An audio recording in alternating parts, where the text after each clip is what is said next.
ഇങ്ങനെ നടക്കണം. കയറ് തൊക്കിലുണ്ടാവണ നല്ലതാ.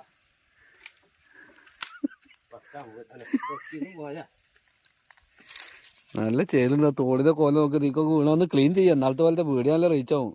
ഈ കച്ചറ വൃത്തിയാക്കിയാൽ മതി. കണ്ട അതൊക്കെ ഒന്ന് ക്ലീൻ ചെയ്യാനായിക്കണ്.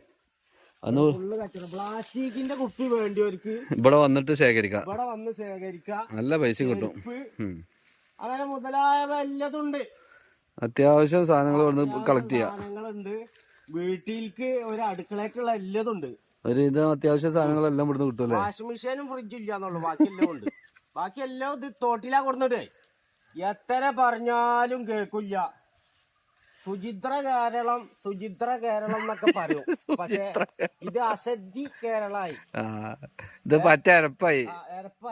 കാരണം ഇത് തോടാണൊക്കെ. പഴയ കാലത്തൊക്കെ നമ്മൾ ഇവിടെ വന്ന് ചാടി കളിച്ചിരുന്ന ടൈമിലൊന്നും ഒരു കുപ്പി പോലും ഇതിലുണ്ടായിരുന്നില്ല. ഒരു കച്ചറി ഉണ്ടായിരുന്നില്ല. ഇപ്പൊ ഇതിക്ക് ചാടുമ്പോ കാലുമ്പോ കുപ്പി കുത്തുമെന്ന് പേടിക്കണം. ആദ്യം കുപ്പി കുത്തും. എല്ലാം അതറ വേസ്റ്റ് ചാക്കൊക്കെ ഉണ്ടാ. ഈ വെള്ളാണ് നമ്മളെ കിണറ്റിൽക്കൊക്കെ ചെല്ലണത്. ഇതിന്റെ ഒരു ഓറും കാര്യങ്ങളൊക്കെ ഉണ്ട്. അപ്പൊ അതാണ് നമ്മളെ കിണറ്റിൽക്കും കാര്യങ്ങളിൽക്കൊക്കെ ചെല്ലണത്. അപ്പൊ ദയവ് ചെയ്ത് നാട്ടുകാര് ഈ കച്ചറയും കാര്യങ്ങളും എത്ര പറഞ്ഞാലും ഇതിലേക്ക് തന്നെ ഇടുള്ളൂ. എന്നാലും പറയാം. ഇപ്പൊ കുറച്ച് കൂടുതലും ഇടും. ഇതിപ്പോ നമ്മൾ പറയുമ്പോ കുറച്ച് കൂടുതലും ഇടും. അതാണ് ഇപ്പൊ ഇന്നത്തെ അവസ്ഥ. ഇന്നാള് ഇതേപോലെ ഞമ്മക്ക് ഇതേപോലെ മണല് നമ്മൾ തോട്ടിന്ന് എടുക്കുന്ന ടൈമില് പിന്നെ സ്വർണം കിട്ടി. സ്വർണത്തിന് ആളില്ല. അത് ആരുടെന്നറിയോ? നമ്മൾ ഒരുപാട് ആൾക്കാരോട് പറഞ്ഞ് ഇങ്ങനെ സ്വർണം കിട്ടിയിട്ടുണ്ട്. ലാസ്റ്റ് അതിന് ആളില്ല.